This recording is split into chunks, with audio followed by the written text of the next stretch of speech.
जो आज नजरों से उतरे हैं, कभी इनकी नजर उतारी थी हमने, इतने पसंद थे।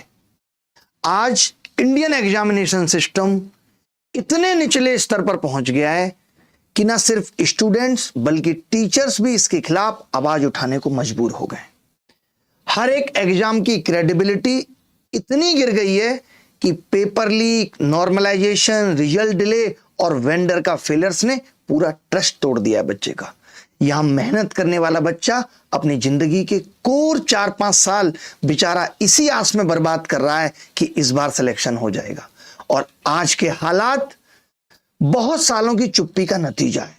आप सिस्टम को माफ करते गए और सिस्टम आपके सपनों की हत्या की साजिश हर बार अलग अलग ढंग से करता। टीचर्स जो बेचारा एक समझदारी की आवाज बनता था, अब उन्हें भी मजबूरन सड़क पर उतरना पड़ रहा है। आज सोचिए, मुद्दा नेशनल इशू बन चुका है एसएससी का। सबने इस पे वीडियो बनाई है, बोला है, चाहे वो ध्रुव राठी से लेकर आचार्य प्रशांत तक। मेरी नॉलेज में शायद प्रेमानंद महाराज ही हैं जिनका बोलना रह गया, वरना सबने एसएससी पे बोला, तब जाके नेशनल मुद्दा बना। और तब भी सरकार या आयोग ने चुप्पी तोड़कर कुछ भी जवाब देना जरूरी नहीं समझा। जो यूथ देश का भविष्य था बेचारा, उसी की जिंदगी अनसर्टेनिटी और अंधेरों में झोंक दी गई। इसीलिए आवाज बुलंद करना सिर्फ एक चॉइस नहीं है, एक डिमांड है, एक मजबूरी है। और इस बदलाव लाने के पीछे देश का हर युवा, हर शिक्षक आपके साथ खड़ा है। आपको याद होगा, एसएससी सीजीएल 2017 के बाद, सीबीआई जांच के बाद लगा था कि बहुत कुछ सुधर जाएगा, और उसके बाद भी लगे रहे कि किस तरह बच्चों के हक को ये लोग मारते रहे, अलग अलग तरीके अपनाते रहे। बच्चे ने 2-3 साल बर्दाश्त किया, उसको समझने में वक्त लग गया कि हमारे साथ गलत हो रहा है। 2023 में जब अति हुई तो वो बेचारा कोर्ट चला गया और 2 साल से धक्के खा रहा है कोर्ट में। सुप्रीम कोर्ट तक पहुंच गया मामला, आपने सुना होगा। कल भी हियरिंग थी, बट माननीय न्यायालय नहीं सुन पाए और उनको नेक्स्ट तारीख मिल गई। और आपने ये भी देखा होगा कि कल के ही एक मुद्दे में ये फैसला भी आया कि कुत्तों की जीत, एससी ने पलटा अपना आदेश। मुझे इतना दुख हुआ कि यहां कुत्ते भी जीत रहे हैं और बेचारा एक बेरोजगार कब से धक्के खा रहा है, कभी वो कैट में जा रहा है। आप सोच नहीं सकते कि नंबर ऑफ भर्तियां, कोई कैट में अटकी है, कोई हाई कोर्ट में अटकी है और कोई सुप्रीम कोर्ट में अटकी है, लेकिन सिर्फ धक्का मिल रहा है, नेक्स्ट तारीखें मिल रही हैं। कोई भी इन बच्चों पर दया करने को तैयार नहीं है। जब शाम को एक ऑर्डर रिवर्स किया हाई कोर्ट ने और मीडिया ने ऐसे दिखाना शुरू कर दिया, मन बड़ा बेचैन हो गया है। आज 2024 सीजीएल हाई कोर्ट में उलझा है। सोचिए, सीजीएल 2025 के पहले आज इतना डर बैठ गया बच्चों के बीच में कि उनको लगता है कि एसएससी फेज एक्स के एग्जाम की हालत ये हुई कि खुद इन्हें 59,500 बच्चों का एग्जाम कराना पड़ रहा है। क्या ये बिना गलती के एग्जाम करा रहे हैं? प्री के अंदर इनको रिजल्ट रिवाइज करना पड़ गया था बिना इनकी गलती के, ये मान लेंगे। और गलती का पैरामीटर या उसकी इंटेंसिटी नहीं नापी जानी चाहिए कि 5.5 लाख बच्चों का एग्जाम कराने का आपको ठेका मिला था और आप 6,000 लोगों का ही 60,000 लोगों का री एग्जाम करवा रहे हो, और तब भी आप कह रहे हो कि आपका सिस्टम फेल नहीं है। ना तो ये सिस्टम का फेलियर एक्सेप्ट करते हैं, ना इनकी कोई अपोलॉजी है। और अपोलॉजी हो भी जाए तो क्या आपने बच्चों का तो सपना मार दिया ना। री एग्जाम करा के आप सोचते हो आपने सब कुछ ठीक कर दिया। जो 5.5 लाख बच्चे एक बार एग्जाम दे चुके, उनका एफर्ट और स्ट्रेस एक ही चांस में डिसाइड हो गया। लेकिन दोबारा बैठने वाले बच्चे, उनको एक एक्स्ट्रा एक्सपोजर और एक और अटेम्प्ट मिल रहा है। अब यहां भी बच्चों में लड़ाई है। कुछ कह रहे हैं कि मुझे मिलना चाहिए था ये अटेम्प्ट, उसे नहीं मिलना चाहिए था। जिसको मिला है वो कह रहा है कि मेरा तो एग्जाम पहले ही अच्छा हो गया था, मुझे अब चाहिए ही नहीं है। तो क्या ये अनफेयरनेस नहीं है? क्या ये डिसएडवांटेज नहीं है? और इसके बाद स्टोनी को एग्जाम की स्थिति आपने देखी कि इतनी खराब हो गई कि इनके क्वेश्चंस का स्तर आपको दिखाता हूं, आप देख के सोचेंगे कि ये सब पूछ रहे थे। सोचिए, ये ऐसे दिल में बना के पूछते हैं, दिल बना रहे हैं, इनका अलग मजाक चल रहा है। लगता है इतने प्रेम में डूबे हैं कि दिल बना के पूछते हैं दिल के अंदर कितने ट्रायंगल हैं। कल को पूछेंगे आपके दिल के कितने टुकड़े हुए हैं, और फिर आप वो गाना गा रहे होंगे, इस दिल के टुकड़े 1000 हुए। ये सब सवाल पूछ रहे हैं। ये सब सवाल पूछते हैं ये कि ए और बी ने 3:2 के अनुपात में निवेश किया और बी को 800 का फायदा हुआ, तो कुल लाभ कितना है? उत्तर है कुछ पक्षी उड़ नहीं सकते, सभी पक्षी जानवर हैं। इलॉजिकल बात कर रहे हैं, सभी पक्षी जानवर हैं इनकी नजर में, जबकि इनसे बड़ा जानवर कोई नहीं है। और जब इनको पकड़ो तो ये उड़ जाते हैं पक्षी की तरह। और ये बच्चों से ऐसा सवाल पूछ रहे हैं, अब ये कह देंगे इसका उत्तर हम ए देंगे, क्योंकि ये बात सही है, कुछ पक्षी उड़ नहीं सकते, शुतुरमुर्ग उड़ता नहीं है। तो ये इसका आंसर, मोस्ट एप्रोप्रिएट आंसर में ए सही कर देगा चेयरमैन। वो कहते हैं ये बहुत छोटी गलतियां हैं। इनका कहना है कि हम वो क्यों पूछें जो टीचर पढ़ा रहे हैं, हमारा तो काम ही यही है कि तुम्हारी कॉपी से कुछ नहीं आने देंगे, तुम कितना भी पढ़ा लो, हम वो पूछेंगे जो कहीं नहीं मिलेगा, चाहे उसके लिए हमें ऑप्शन का क्वेश्चन से रिश्ता एकदम खत्म करना पड़े, लेकिन हम कुछ भी पूछेंगे। और ऐसे एक सवाल नहीं है, 14 सवाल इन्होंने गलत किए हैं, 14 सवाल, और अब फिर 100 रुपए से 50 रुपए पे आ रहे हैं। कह रहे कोई बात नहीं, हमें तो भीख चाहिए, आप 100 नहीं 50 दे दो। जहां हम 7 सवाल गलत पूछते थे, हम 14 पूछ लेंगे, हमारा तो रेवेन्यू बराबर क्रिएट हो रहा है। हमें तो पैसा जमा करना है, रोड्स बनानी है, और रोड्स बन जाएंगे तो राशन भी तो बांटना है इसी पैसे से, तो पैसा वसूलना बच्चों से जरूरी है। एक बेरोजगार जो इनके पास इस आस से आया था कि उसको नौकरी देंगे, उसको ठगने का इन्होंने जरिया ढूंढ लिया है। कुछ भी अनाप शनाप पूछ रहे हैं। कल को पूछेंगे कि रोहित के पास 500 रुपए हैं, अंजलि ने हल्की सी स्माइल दी, बताइए रोहित के पास कितने रुपए बचे। पेपर के अंदर रोहित और अंजलि दोनों परेशान हैं कि ना तो मेरे पास 500 रुपए हैं और ना मैंने स्माइल दी है। ये स्थिति है, सोचिए आज एग्जाम सिस्टम की। हमें डूब के मर जाना चाहिए। ये सब बातें चाइना, जापान, यूएस को पता लगेंगी, वो लोग क्या सोचेंगे, हम इतने पढ़े लिखे हैं, ये इस तरह भारत का। और ये फ्रॉड सिस्टम मतलब कितनी परीक्षा लेगा बच्चों की, और कब तक बच्चा इसे झेलेगा। अरे फटने की भी एक स्थिति है भैया, बच्चा फट चुका है, तभी तो वो सीजीएल एग्जाम के पहले इतना डर गया है, इतना फायर बैठा है कि उसको यकीन ही नहीं है कि तुम ये एग्जाम ठीक तरीके से करा पाओगे। उसको पता है कि ये एग्जाम ठीक तरीके से होगा नहीं, फिर आंदोलन करना पड़ेगा, फिर कोर्ट में अपने आप को लेके जाएंगे और ऐसे ही भटकते रहेंगे। कोई भी एग्जाम ठीक नहीं है। आप रेलवे ग्रुप डी का देख लीजिए, आपने देखा एग्जाम से डीबी तक सब कुछ होने के बाद भी बेचारा बच्चा ज्वाइनिंग के लिए भटक रहा है।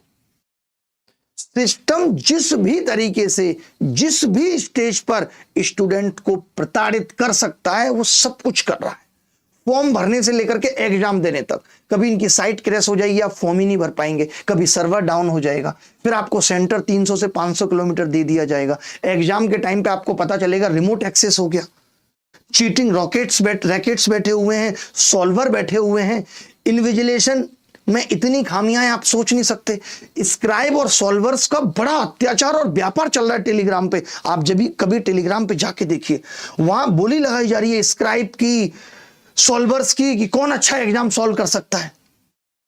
उसके बाद फिर कभी एग्जाम कैंसिल हो जाता है, कभी री एग्जाम देना पड़ता है, रिजल्ट की स्टेज आती है तो ये नॉर्मलाइजेशन से खेल जाते हैं, कट ऑफ बहुत हाई हो जाती है, और सिलेक्टेड स्टूडेंट जो होता है उसका रिजल्ट रोक देंगे कि भैया तुम तो विदहेल्ट हो, और जो वाकई में गड़बड़ कर रहा होगा वो नहीं होगा इनसे विदहेल्ट, उसके पास तो 3.5 लाख रुपए हैं, वो तो अपना विदहेल्ट भी क्लियर कर लेता है। और जब बारी ज्वाइनिंग की आती है, डीवी भी हो जाता है, तो ये कहते हैं आपने रेलवे में देखा कि अब हमारे पास वैकेंसी नहीं बची है। सिस्टम हर जगह दुश्मन की तरह बिहेव कर रहा है। जिस एग्जाम को एक मौका होना चाहिए था एक बच्चे को कि कैरियर बना सके, वो स्टूडेंट के लिए सजा बन गया मौके की जगह। ये हालत हो गई है। रिमोट एक्सेस की कहानी आपको बताता हूं। रिमोट एक्सेस एक जमाने में बड़े महंगे बिका करते थे, आज तो रिमोट एक्सेस 1-1 लाख रुपए में बिक रहे हैं। तुम्हें ज्यादा पता है मुझसे, बिक रहे हैं, ये सच्चाई है। रिमोट एक्सेस से आप देखो ना, रुड़की वाले सेंटर पे आपने देखा, आप जिन सेंटर पे सोचते हो ना कि सर्वर डाउन हो गया, सर्वर काम नहीं किया, ये वो सेंटर है जहां पे रिमोट एक्सेस सबसे ज्यादा अटैक होता है। ये वो सेंटर्स है। आज अगर आप ये सोच रहे हो कि एडीपीटी के आने से रिमोट एक्सेस आया है, पहले नहीं था, तो रिमोट एक्सेस बढ़ा है। टीसीएस के टाइम पे भी था। क्यों था? कि जो सेंटर्स अपने होते हैं टीसीएस के, उस पे उनकी कंट्रोलिंग ज्यादा है, वो कभी नहीं चाहते कि उनका नाम खराब हो। लेकिन वो भी तो सेंटर रेंट आउट कर रहे थे, तो जो सेंटर रेंट आउट वो कर रहे थे उसमें बहुत सारे कॉमन सेंटर वो भी हैं जो अभी भी रेंट आउट हुए हैं, उनका तो अभी भी वही धंधा चल रहा है। सबने पैसा कमाने का जरिया देख लिया। वेंडर बोलेगा हमसे पैसा लो, हमें टेंडर दो। सेंटर बोलेगा हमसे पैसा लो, हमें सेंटर दो। बच्चा बोलेगा हमसे पैसा लो, हमें नौकरी दो। आज लड़ाई पढ़ने वाले बच्चों में नहीं रह गई, आज लड़ाई रह गई है कौन अच्छे सॉल्वर है। अगर 15,000 वैकेंसी होंगी और 28,000 सॉल्वर, तो उनमें ही इतना कंपटीशन है। सोचिए जीएस का पेपर जरा सा मुश्किल आ गया, आप क्या कर पाएंगे? 10 सवाल भी ठीक नहीं कर पाएंगे। और वहीं जो बच्चा बैठा है उसके पास चैट जीपीटी भी है, गूगल भी है, वो खट खट खट कर करके 23-24 लगा देगा। कर पाएंगे आप उससे कंपटीशन? आपने पूरी जीएस पढ़ रखी है, उससे कंपटीशन परमार्थन नहीं कर पाएंगे चैट जीपीटी से। ये कहानी है रिमोट एक्सेस की। देखिए, जब बर्दाश्त करने की क्षमता खत्म हो जाती है तब आंदोलन शुरू होता है। सिस्टम के जुल्म ने एस्पिरेंट को उन हालातों में पहुंचा दिया है जहां आवाज उठाना ही एकमात्र रास्ता रह गया। कब से हम बर्दाश्त कर रहे हैं और कब से हम ये लगातार कोशिश कर रहे हैं कि इससे मिलते हैं, उससे मिलते हैं, कुछ चीजें ठीक करते हैं, पता चल रहा है जिनसे मिल रहे हैं वो खुद मिल रहे हैं। समझ में ही नहीं आ रहा। चेयरमैन साहब को रिक्वेस्ट करो, चेयरमैन साहब ये ठीक कर दो, अरे बिल्कुल ठीक हो जाएगा। आप एक तरफ ये भी मानते हैं कि आपके सिस्टम में प्रॉब्लम है, लेकिन ये प्रॉब्लम का एक्सक्यूज दे करके आप एग्जाम यूं ही कराते रहोगे और हर बार यही एक्सक्यूज देते रहोगे। इस बार पता चलेगा सीजीएल में 27 लाख लोगों का एग्जाम है, निकाल लो भाई 10%, 2,70,000 बच्चों का दोबारा से एग्जाम होगा। अब आपको नहीं पता ये कौन बच्चे हैं जिनका दोबारा हो रहा है, क्या पता ऐसे और कितने बच्चे हैं जो इनके साथ में और एग्जाम दे रहे हैं 10,000 लोग। हमें तो सिस्टम की फेयरनेस पे ही शक हो गया है कि कुछ भी फेयर है या नहीं है। और बात ये सिर्फ एसएससी भर की नहीं है, अभी यूपीएसआई का नोटिफिकेशन आया, उसमें सिर्फ एक चीज मेंशन है, फॉर्म फीस 500 रुपए देनी है और किसी को रिलैक्सेशन है उसको 400 देनी है। पूरे नोटिफिकेशन में कहीं नहीं लिखा एग्जाम कब होगा, सिलेबस क्या है, पूछेंगे क्या, कोई मतलब नहीं। एक तरफ नोटिफिकेशन आया, बच्चों ने सरकार को फीस दे दी, इधर कोचिंग्स आए 4500 वैकेंसी, आओ चलो पढ़ाई शुरू करते हैं। किस लिए, कब के लिए? उसके बाद पता तक नहीं है एग्जाम कब होगा। एक बेरोजगार का जिस एंगल से जिस तरह से कट सकता है, महिला से लेकर के सिस्टम तक सब काट रहा है। यह हालत है उसकी। रेलवे 7-7 साल में एक एग्जाम की प्रक्रिया पूरी नहीं कर पा रहा। कभी इनको आईटीआई चाहिए और जब कोई आईटीआई कर ले तो बोलते हैं हमें नॉर्मल दे दो। ये डिसाइड ही नहीं कर पा रहे इनको कौन चाहिए। ये वो लोग हैं जो बड़ी वाली पसंद कर ली, 3 महीने तक बात करते रहे, बड़ी वाली नहीं छोटी वाली से हमारा विवाह करा दो। इनकी डिमांड बदल जा रही है, अलग इसका है इनका। ये बदतमीज खुद श्योर नहीं है, इनको चाहिए क्या? इनको चाहिए बस आप 500 रुपए की फॉर्म फीस लेकर आपको उलझा के रखना। अभी आपने देखा होगा बिहार सीजीएल का नोटिफिकेशन आया, कई साल बाद आया है, चुनाव आया है, नोटिफिकेशन आया नीतीश बाबू का, तो पहले नोटिफिकेशन आ गया, हंगामा कट गया, नोटिफिकेशन आया, वैकेंसी ऐसे बढ़ रही है वैकेंसी, बच्चे को लग रहा है हम भी ले लेंगे 2-3, बहुत साल से तड़पे बैठे थे। उसके बाद नोटिफिकेशन कैंसिल हो जाता है कि फॉर्म फीस ज्यादा थी। अबे तुम एक नोटिफिकेशन निकालते हो, उसके बाद तुम्हें डिसाइड नहीं होता कि फॉर्म फीस ज्यादा है कि कम है? ये तो पहले डिसाइड हो जाता होगा, नोटिफिकेशन कैंसिल होगा। कुल मिला के इनको टाइम बाई करना है। ये ऐसे धीरे धीरे करके बिहार चुनाव निकाल जाएंगे और तुम्हारे हाथ में क्या आएगा? बाबा जी का ठुल्लू। कुछ मिलेगा नहीं तुम्हें। अब ये 10 दिन निकाल देंगे इसी में कि फॉर्म फीस ज्यादा है, फिर थोड़े दिन बाद इनका मन होगा थोड़ी सी बढ़ा लेते हैं फॉर्म फीस, अच्छा एग्जाम कराएंगे, चले दोबारा कैंसिल कर देते हैं। फिर ये प्री का एग्जाम कराएंगे, प्री का एग्जाम लीक होगा, फिर आप एक आंदोलन करेंगे, उसमें आपके ऊपर लाठियां बरसाई जाएंगी, आप टूट जाएंगे, पहले से टूटे थे और टूट जाएंगे। फिर आपके पास ऐसे ही गाने सुनने के लिए रह जाएंगे, इस दिल के टुकड़े हजार हुए, पूरा भरोसा आपका टूट जाएगा। तो सोच समझ के वोट दीजिएगा। समझ रहे हैं? पहले इंटरव्यू होते थे, हमारे टाइम पे भी सीजीएल होता था, इंटरव्यू होते थे ताकि जो एग्जाम में नकल करके पहुंच सके उसको पकड़ा जा सके। यह तरीका भी सही होता था। भाई बच्चे ने प्री दिया तो प्री के मार्क्स काउंट होते थे। मान लेते हैं कोई बच्चा प्री में नकल नहीं कर पाया या प्री में नकल कर गया, मेंस में नहीं कर पाया, तो वो इंटरव्यू में पकड़ा जाता था। उसके बाद हुआ कि चलो भाई हम इंटरव्यू खत्म कर देते हैं, बहुत दिक्कत होती है, सरकार को क्या है फालतू खर्चे नहीं करने, इंटरव्यू का लफड़ा क्यों ले, उसके पीछे की मंशा तो कुछ और है। तो इन्होंने कहा हम अब डेस्क्रिप्टिव लेके आएंगे, इन्होंने वो डेस्क्रिप्टिव भी हटा दिया। आज हालत यह है कि डिपार्टमेंट में ऐसे ऐसे लड़के सेलेक्ट होके पहुंच रहे हैं जिनको सिग्नेचर करना ठीक से नहीं आता। अब बस नौकरी कुछ लाखों की कहानी रह गई है। अगर आपके पास वो है तो यू कैन परचेज इट। सब कुछ सुनाता है, ईमान बिक जाता है। आज इनसे बात करो तो ये कह देंगे सब कुछ बिकता है, सब ईमान बिक जाता है, मोहब्बत बिक रही है, कुछ नोटों की कहानी है। एग्जाम कौन सी बड़ी चीज है? एक नोटिस आपने पढ़ा होगा, अभी 2 दिन पहले आया है, अब ये कह रहे हैं कि 45 की जगह सिर्फ अब 21 दिन आपको मिलेंगे, किसी भी नोटिस देकर के ये एग्जाम करा लेंगे, कुछ भी सरकार ने खुद राज्यसभा में बताया, आप देखेंगे इन्होंने खुद राज्यसभा में बताया कि SSC reduce exam notice duration from 45 to 21 दिन। यानी पहले ये 45 दिन मैंडेटरी था कि 45 दिन पहले आपको बताएंगे कि एग्जाम कब होगा, अब ये 21 दिन पहले बताएंगे। यानी इनको तो ये प्रोसेस जल्दी जल्दी करना है। भाई किसी का धंधा चल निकले तो वो क्या करता है, वो जल्दी जल्दी सामान बेचता है, स्टॉक उसको रखना नहीं है लंबा, फटाफट फटाफट स्टॉक निकालते रहो। भाई आप तैयारी करने का टाइम दोगे, आपको किसी को भी नौकरी देनी है।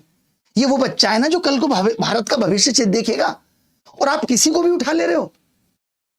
इनका कहना है कि रिक्रूटमेंट की पूरी साइकिल पहले 15 से 18 महीने में होती थी, अब हम 6 से 10 महीने की तैयारी में हैं।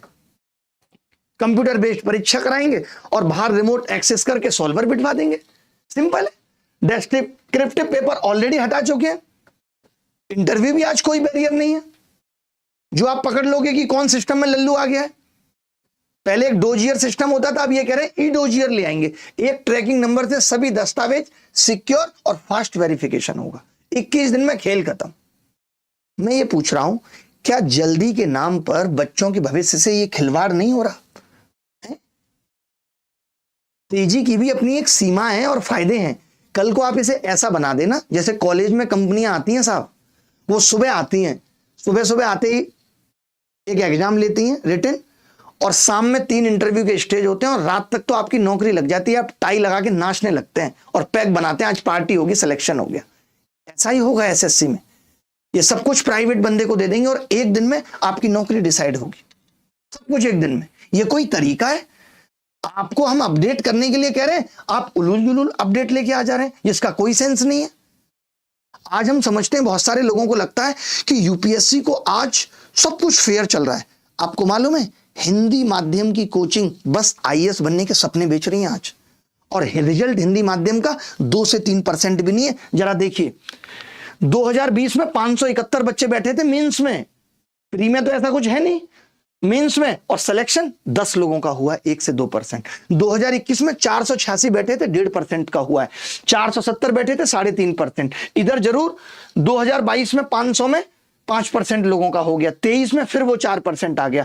यानी 2000 से 19-20 में 10 से भी कम चयन है। 2022 में रिकॉर्ड 54 था। कुल चयन में हिंदी मीडियम की हिस्सेदारी सिर्फ 3 से 5% है, बाकी 90-95% इंग्लिश मीडियम की है। और एक तरफ हम क्या कहते हैं, एक तरफ आप देखिए जरा मोदी साहब का ट्वीट, मेरे सभी परिजनों को हिंदी दिवस की हार्दिक शुभकामनाएं। मेरी कामना है कि हिंदी भाषा राष्ट्रीय एकता और सद्भावना की डोर को निरंतर मजबूत करती रहे। ये कमाल की मजबूती है, बताइए। मैं बता दूं, हमारी हिंदी की बिंदी भी बोलती है, इंग्लिश के तो अक्षर भी साइलेंट हो जाते हैं बहुत। ये ताकत है हमारी हिंदी में। और अब आप सोचेंगे ऐसा हो क्यों रहा है, क्योंकि ये अजीबोगरीब चीज पूछ रहे हैं। देखना इस सवाल को, यूपीएससी के एसए पेपर 2021 में, द रियल इज रेशनल और द रेशनल इज रियल। यहां ये रेशनल का मतलब बता रहे हैं यथार्थ, और यहां पे क्या कह रहे हैं, कोऑपरेटिव फेडरलिज्म, मिथ और रियलिटी। यहां पे रियलिटी का मतलब बता रहे हैं यथार्थ। इनको खुद नहीं पता कि यथार्थ है क्या। कहीं ये प्रश्न में रियलिटी को यथार्थ कहते हैं, सेम जगह ये रेशनल को यथार्थ कहते हैं, जबकि रेशनल तर्क संगत होता है। और एक गलती नहीं है ऐसी इनकी, 2021 में भी की इन्होंने, 18 में भी की, 22 में भी की। अनएक्नॉलेज्ड का मतलब क्या होता है? एक्नॉलेजमेंट का मतलब होता है स्वीकृति। अगर कोई चीज अनएक्नॉलेज्ड है, इसका मतलब वो स्वीकृत नहीं हुई, अस्वीकृत होना चाहिए। लेकिन ये अनएक्नॉलेज्ड को क्या लिख रहे हैं, अनाधिकृत, अनऑथराइज्ड। और ऐसी एक गलती नहीं है, तमाम गलती है इनकी। परसेशन को धारणा लिख रहे हैं, जबकि इसका मतलब मनाना होता है। एक जगह इनका अर्थ बदल जाता है। सहानुभूति को ये इंपैथी कह रहे हैं, इनको ये नहीं पता कि इंपैथी और सिंपैथी में क्या अंतर है, क्योंकि इनकी सिंपैथी बच्चों के लिए बची ही नहीं है। तो ऐसा नहीं है कि गड़बड़ हो नहीं रही। वो मुझे बात याद आती है श्री कृष्ण की कि चुप रहना समझदारी है, पर मौन रहकर अन्याय सहना अपराध है। और अब तक हम लोगों ने अपराध किया है जो इन सब चीजों पे आवाज नहीं उठाई। फिर क्यों पढ़ाया जा रहा है हिंदी मीडियम वाले बच्चों को, और क्यों बच्चा बीए कर रहा है हिंदी में? मना कर देना चाहिए। क्या हिंदी जानने वाला व्यक्ति देश का प्रधानमंत्री इतना अच्छा हो सकता है, और कोई आदमी जिला नहीं चला सकता हिंदी जानने वाला? देख लो आप, 1-2% लोगों का मुश्किल से हो रहा है। यह हालत है हिंदी मीडियम की। बहुत दुख होता है यही सब चीजें देख करके। तब आज लगता है कि आवाज क्यों ना उठाई जाए। तो ये जो आंदोलन है ये सिर्फ एसएससी का नहीं है, ये आंदोलन सिर्फ रेलवे का नहीं है, ये आंदोलन सिर्फ यूपीएसआई का नहीं है, ये स्टेट एग्जाम का नहीं है, ये आंदोलन सिर्फ यूपीएससी का नहीं है, ये आंदोलन हर एक उस चीज के लिए है जहां विद्यार्थी के एस्पिरेंट के साथ गलत हो रहा है। सोचिए आज लाखों युवा अपनी जवानी को किताबों को सौंप देता है, सुबह सुबह जगना हो, रात का सन्नाटा हो, बस एक ही सपना है कि यार माँ बाप का फिर हम भी गर्व से ऊंचा करेंगे। और बदले में क्या मिलता है उसको कि रिजल्ट ही महीनों से लटका हुआ है, कभी पेपर लीक मेहनत को मिट्टी में मिला रहा है, या मशीन की गड़बड़ियां जिंदगी रोक दे रही हैं। यह अन्याय नहीं तो क्या है। और कब तक आप एक पूरी पीढ़ी के भविष्य को तिजोरी में बंद करके रखोगे भाई, कब तक? और कब तक ये माँ बाप की आंखों के जो सपने हैं वो बोझ की तरह रहेंगे, बार बार उन्हें तोड़ा जा रहा है? कब तक बच्चे की मेहनत और ये माँ बाप की कुर्बानियां मजाक बन के रह जाएंगी? क्या पढ़ाई सिर्फ एक बच्चा धोखा खाने के लिए कर रहा है? मैं बताना चाहता हूं 31 जुलाई को शिक्षकों की आवाज ने देश को हिलाया था, नेशनल मुद्दा बना था, और अब बारी है कि 24 अगस्त को रामलीला मैदान से आप बच्चों की आवाज इस सिस्टम को तमाचा मारेगी। ये लड़ाई हर एक छात्र की है, हर उस एक बेरोजगार की है जो सालों से इंतजार कर रहा है, दर्द झेल रहा है, जख्म झेल रहा है। आप उस बच्चे को कितना तोड़ दोगे, उसके बाद उसको कोई जीत भी अच्छी नहीं लगेगी। आज क्या इनका ठीक चल रहा है? आप रेलवे का एनटीपीसी, ग्रुप डी, टेक्नीशियन, सब कुछ सवालों के घेरे में, और रेल मंत्री एकदम चुप बैठे हैं। रेलवे बोर्ड से कोई जवाब नहीं आता, क्योंकि उनको पता है कि छात्र सिर्फ आवाज उठाएगा, उससे बोर्ड पे कोई फर्क नहीं पड़ने वाला। वो जानते हैं कि 400-500 रुपए फीस लेकर परीक्षा टाल दो, क्या ही होगा इससे? बच्चा बर्दाश्त करता रहेगा, उसकी मजबूरी है, उसकी मजबूरी का कितना फायदा उठाओगे भाई? 50% से ज्यादा बच्चा तो फॉर्म भर के पीछे हट जाता है जब सालों साल एग्जाम नहीं होता। कोई डिलीवरी बॉय बन जाता है, कोई जो है रेस्टोरेंट में वेटर का काम करने लगता है। क्या करे, मजबूर है। 2 वक्त की रोटी का इंतजाम कैसे हो? ये दर्द कौन महसूस कर सकता है? वो जो 1,00,000-1,50,000 का सूट रोज बदल रहे हैं, उनको ये दर्द समझ में आएगा। जिन्होंने अपनी विदेशी यात्राओं में 350-400 करोड़ खर्च कर दिए, उनको ये दर्द समझ आएगा। उनको सिर्फ कहानियां बनानी आती है, उनको सिर्फ सम्मोहित करना आता है, उनको सिर्फ आपसे वोट ठगना आता है। इससे ज्यादा वो कुछ नहीं कर सकते आपके लिए। आज बता दीजिए, आज बिहार में भी प्रधानमंत्री जी भाषण दे रहे हैं, कितने लोग जाके ये क्वेश्चन पूछ रहे हैं, कितने लोग जाके रैली में आवाज उठा रहे हैं कि बीपीएससी का एग्जाम, री एग्जाम क्यों नहीं हुआ था इतना खराब होने के बाद? अगर आपने आज भी आवाज नहीं उठाई तो कल को आपके साथ कोई और भी आके खड़ा नहीं होगा।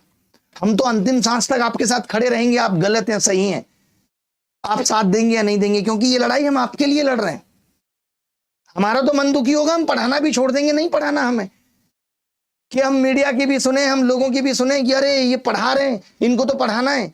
आज चेयरमैन तो डायरेक्ट हम पे आरोप लगा देता है, आज मिनिस्टर तो हम पे डायरेक्ट आरोप लगा देते हैं कि आपको पढ़िए, बच्चे को कोई दिक्कत नहीं, आपको पढ़िए, बच्चे को कोई दिक्कत नहीं है, पढ़ तो आपको रही है, महसूस कर रहे हैं हम। तो ऐसा लगने लगा है कि परीक्षा अब रोजगार का रास्ता रहा ही नहीं है, सिर्फ सरकार की कमाई का जरिया है।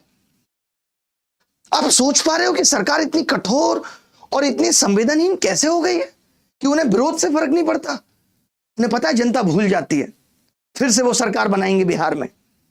आप तमाम ट्विटर पे ट्रेंड करा लो, फिर कोई नया इशू आ जाएगा, आपको ब्लॉक कर दिया जाएगा, आपके ट्वीट ब्लॉक कर दिए जाएंगे, परसों सब भूलकर फिर वही लोग आपको धर्म को बचाने की दौड़ में लग जाएंगे। और यही भूलने की आदत सत्ता की सबसे बड़ी ताकत बन गई है, मैं बता दूं आपको, क्योंकि सत्ता को वोट की गारंटी मिल चुकी है। उन्हें पता है जाति धर्म प्रचार की चाशनी में लपेटकर जनता को हम हर बार गुमराह कर लेंगे, मुद्दों की जगह चेहरा बिकता रहेगा, पीआर के दम पर हम पीएम सीएम बनते रहेंगे और विरोध बस एक नाटक बन के रह जाएगा।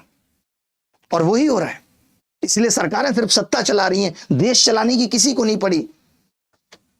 उन्हें पता है कि आपके विरोध को दबाने की भी जरूरत नहीं है, इग्नोर कर देंगे, काफी है। अरे सरकारी नौकरी का मतलब देश को सेवा देना था, सिस्टम के भीतर से बदलने की कोशिश करना था। Police, railway, teaching, SSC, UPSC, ये सिर्फ नौकरियां नहीं थी, ये एक अच्छे गवर्नेंस का सीधा हिस्सा था कि सरकारें अच्छे से काम करेंगी, और उसी को बेच डाला। आज ग्रुप डी एमटीएस में ज्वाइनिंग क्यों नहीं हो रही? क्यों नहीं हो रही? क्योंकि सरकार ने 8-8 हजार रुपए में कॉन्ट्रैक्ट पे लोग रख लिए, तो सिलेक्शन के बाद भी आपको कह दिया जा रहा है अभी जगह नहीं है। पैसा बचा ही नहीं है सरकार के पास। मैं आपको दावे के साथ कह रहा हूं, 10 साल बाद बात करेंगे कि आगे आने वाले 10 साल के बाद सरकार के पास पुलिस और मुश्किल से टीचरों को देने के अलावा पैसा बचेगा ही नहीं। फेल हो गई है सरकार। दुख होता है जब आज सरकारी विभाग भी सिर्फ सरकारों को बचाने में लगे हैं। दुख की बात तो यह है, जिन्हें देश चलाना था वो आज हम पे लाठियां बरसाते हैं। जो आज सरकारों के इशारों पे काम कर रहे हैं वो ये तक नहीं कह पा रहे कि इन टीचरों ने हमें पढ़ा के भेजा है, हम इन पे लाठी चार्ज नहीं करेंगे। या नौकरी कोई चाहत की बात नहीं थी, जरूरत का मसला था, घर चलाना था, बहन की शादी करनी थी, भाई को बाहर पढ़ाने भेजना था, माँ बाप का इलाज कराना था। अपनी आंखों के सामने माँ बाप को बूढ़ा होता हुआ देख रहे हैं। पिताजी ने एक फ्लैट ले लिया था, एक घर लिया था, उसकी ईएमआई तक नहीं चुका पा रहे हैं। आज सरकारी नौकरी कोई बहुत बड़ी लग्जरी नहीं है, जिंदा रहने के लिए बेसिक जरूरत है। और क्यों नहीं होगी? क्या सरकार की जिम्मेदारी नहीं है काम क्रिएट करना? ना प्राइवेट में है ना सरकार में, होगा क्या? आज लड़ाई सत्ता पलटने की नहीं है, सिर्फ सत्ता को जगाने की है। हम उस सरकार को झकझोर देना चाहते हैं जिसको हमने 12 साल दिए, वक्त दिया, अपना भरोसा दिया और पूर्ण बहुमत भी दिया 2 बार। और ये वो सरकार जिसने कहा था कि हम सबका साथ सबका विकास करेंगे, इसने कहा था कि हम 2 करोड़ नौकरी देंगे हर साल, और हमने भरोसा भी किया था कि सिस्टम बदलेगा। लेकिन आज जब लाखों छात्र बेरोजगार है, सड़क पे लाठियां खा रहा है, पेपर लीक हो रहा है, कैंसिल हो रहा है, इतना अत्याचार सह रहा है, तब कहां गए वो लोग जिन्होंने हमें देश का चौकीदार समझा था, जिनको हमने कमाल की चौकीदारी की साहब आपने, कि कुछ छोड़ा ही नहीं। आज वो लगता है ऐसे कि इस तरीके से बर्बाद किया है तूने, रहा भी कुछ नहीं, गया भी कुछ नहीं। मैं तो ये सोचता हूं कि अगले 10 साल में देश के पास 9-10 करोड़ पढ़े लिखे बेरोजगार होंगे, जो ना स्टूडेंट होंगे ना कर्मचारी होंगे, सिर्फ एक फ्रस्ट्रेटेड बुढ़े आदमी होंगे। उसी के लिए तो सरकार ला रही है, अब टिकटॉक ले आई। आप नाचो गाओ एंजॉय करो भैया, गेमिंग ऐप बंद करेंगे तो टिकटॉक दे देंगे, आप उसमें बिजी रहो। और आपको लग भी रहा होगा लोग बिजी हैं। एक टाइम पे निर्भया हत्याकांड हुआ था, पूरा देश सड़कों पे था, कैंडल मार्च निकल रहा था, गलत हुआ है गलत हुआ है। आज युवा इतना बिजी है 2 GB डेटा में, उसको फर्क नहीं पड़ता। आज वो मनीषा हत्याकांड हुआ, आप आज जाकर के ट्विटर पे पत्रकारों के ट्विटर अकाउंट खोल लेना कि कितने लोगों ने उस पर लिखा है और कितने नेताओं ने उस पर लिखा है। क्या करेगा ये यूथ, जिसको आप बेरोजगार करके छोड़ दोगे? या तो अपराध की तरफ मुड़ेगा या अंदर से टूट के बेचारा लेबर बन जाएगा। यही होगा। देखिए, हम शांति से सिर्फ सवाल पूछेंगे, हमें कोई लड़ाई नहीं करनी, हमें कोई बहस नहीं करनी। हम सिर्फ पूछना चाहते हैं कि इस देश की सरकार का ध्यान इन युवाओं की तरफ क्यों नहीं है, उन छात्रों की तरफ क्यों नहीं है जो नौकरी की उम्र पार कर रहे हैं, उन लोगों की तरफ क्यों सरकार का ध्यान नहीं है जो बेचारे कुछ सपने लेकर के, कोई दिल्ली आया था, पटना आया था और यहां हर महीने कोई ना कोई परीक्षा रद्द हो रही है, रिजल्ट गड़बड़ियों में, अलग से भर्ती अटकी पड़ी है। बेचारा बच्चा मानसिक तनाव में, बच्चे को छोड़िए उसके घर वाले टूट चुके। कौन जिम्मेदार है? कब सुधार होगा? क्या ये देश हम सबका नहीं है? क्या सवाल करना हमारा अधिकार नहीं है? किस दिशा में देश चला गया, इससे बड़ी दुख की बात कोई नहीं हो सकती। आज मैं बहुत हताश हूं, बहुत सदमे में हूं जब मैं ये सब सोचता हूं, ये सब देखता हूं कि आज किस तरीके से बच्चों के सपने बेचे जा रहे हैं। सरकार से लेके आयोग से लेके वेंडर सब सिर्फ कारोबार में लगे हैं, और यहां कारोबार उस बंदे से किया जा रहा है, उस बच्चे से किया जा रहा है जो खुद यहां 2 पैसे की आस लेके आया था। क्या किया आपने उसके साथ? आपने सिर्फ उसका दिल नहीं तोड़ा, घर परिवार सब कुछ तोड़ दिया है। बहुत दुख के साथ मैं फिर से एक ही बात कहूंगा कि कल 24 तारीख है और कल आप सब लोग रामलीला मैदान में पहुंच करके अपने इस दुख और दर्द को बयां करें। मैं सभी विद्यार्थियों से गुजारिश करता हूं, आपके साथ कभी भी गलत हुआ है, आपको लगता है आगे आने वाले वक्त में आपके साथ गलत होगा, तो आप सबको ये साथ देना चाहिए, सबको ये साथ देना चाहिए। बहुत सारे शिक्षक जो दूर से नहीं आ सकते, मैं उनसे गुजारिश करता हूं आप मत आइए, आप इनफैक्ट पढ़ाना जारी रखिए। यहां पे बस अपने बच्चे भेजिए, वो बच्चा यहां मोबाइल खोल के भी आपसे पढ़ता रहेगा। अगर किसी को पढ़ना है, किसी को पेपर का डर है, तो हम यहां ये नहीं कह रहे हैं कि इससे काम कराएंगे, यहां वो यहां बैठ के भी पढ़ता रहेगा, वो क्या याद करता रहेगा। आप कोई अपना छोटा सा गुटका, कोई छोटी सी किताब, अपना मोबाइल फोन और उसके साथ पावर बैंक ले आइए और पढ़ते रहिए। तो जो शिक्षक नहीं भी आ रहे हैं, क्योंकि आंदोलन बच्चों का है, बच्चों को दिखाना है कि हमारी आवाज इतनी दमदार है। लास्ट टाइम डीओपीटी मिनिस्टर साहब ने कहा था ना कि बच्चे कहां हैं जिनको दिक्कत है, तो मैं ये चाहता हूं उनको ये जवाब मिलना चाहिए कि बच्चे ये हैं जिनको दिक्कत है। क्योंकि टीचरों को वो जिस नजर से देखते हैं, उनको लगता है ये तो टीचर आंदोलन कर रहे हैं, इनको क्या जरूरत है। तो ये आंदोलन एकदम टीचरों का नहीं है, ये आंदोलन बच्चों का है।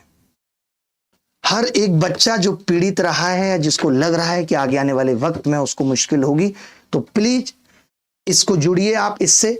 और ये आंदोलन की जो नींव है जिन बच्चों ने और शिक्षकों ने रख के मिली है, आपको पता ही होगा कि वो 2 बच्चे हैं, राम है, एक और बच्चा है, और उनके साथ शिक्षक हैं जो इस चीज को पूरा मैनेज कर रहे हैं। हर एक चीज को उद्देश्य सबका एक ही है कि बच्चों के हित सुरक्षित किए जाएं। मैंने हमेशा दिल से लड़ाई की, आप सबको कुछ दिन पहले आके कहा भी था कि अब सब अपनी लड़ाई लड़ेंगे, लेकिन जब मुझे कहा गया कि आप भी इस लड़ाई का हिस्सा बनिए, तो मैं सबसे पहले पहुंचा कि हां, मैं हर एक लड़ाई का हिस्सा हूं। मैं इस लड़ाई को और भी तरीकों से भी लड़ रहा हूं, और वो भी जैसी सफलता मिलेगी तो आपके सामने खोलूंगा। हम PIL लगा रहे हैं, और एक नहीं 2 PIL लगा रहे हैं सिर्फ इस सिस्टम को ठीक करने के लिए। और इस बार हम आप सबकी कृपा से, भगवान ने इस लायक बनाया है, तो वकील भी हमारी पूरी कोशिश है कि हम टॉप एंड लेके जाएंगे। देखिए, आदमी को सबसे ज्यादा दुख तब होता है जब उसकी उम्र बढ़ रही होती है, लेकिन अपने जीवन में कोई असली तरक्की नहीं देख पाता। इससे बड़ा दुख कोई नहीं है। आपने बहुत सारे, आप में से आपके पिताजी को इस हालातों में देखा होगा, लेकिन उनके पास मजबूरियां थी। आपके पास तो वो नहीं, आपको तो आपके माँ बाप ने पढ़ाया, कई साल दिए, और उसके बाद ये हालात है। तो इस वीडियो को मैक्सिमम लोगों तक भेजिएगा, शेयर करिएगा, और फिर आपसे मुलाकात होगी रामलीला मैदान में। मैं शिक्षकों को फिर से कहूंगा कि आप एकदम इस बात का प्रेशर ना लें कि आप आए, जो शिक्षक आसपास के हैं वो काफी हैं, क्योंकि ये सब भी पीछे से हर एक चीज मैनेज करने के लिए हैं। क्योंकि सरकारें भी ये चाहती है ना बच्चा करे। बच्चा समर्थ नहीं है, ना फाइनेंशियली समर्थ है और ना उसके पास हिम्मत है। उसको हिम्मत भी चाहिए और पैसा भी चाहिए अपने शिक्षकों से, ताकि वो अपनी आवाज को बुलंद कर सके। तो आप सबसे ये गुजारिश है, बच्चों से ये गुजारिश है, आप किसी भी एग्जाम की तैयारी कर रहे हैं, कि आप आएं और ये आवाज बुलंद करें, और देखते हैं कि क्या होता है। भगवान करे सब कुछ अच्छा हो और सब कुछ रिजल्ट निकले।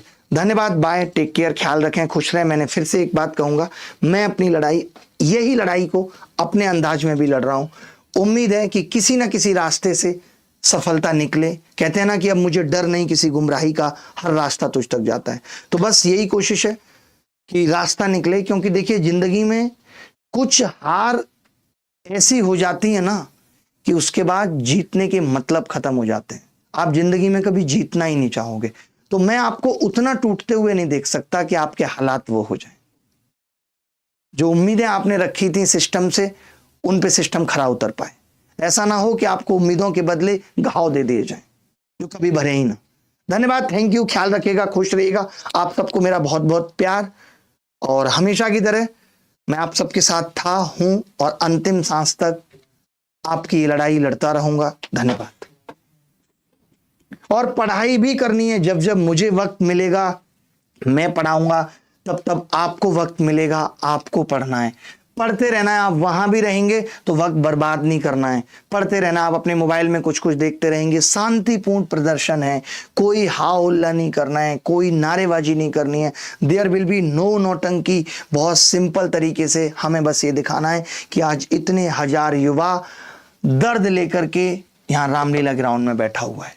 धन्यवाद, बाय, टेक केयर, ख्याल रखें, खुश रहें।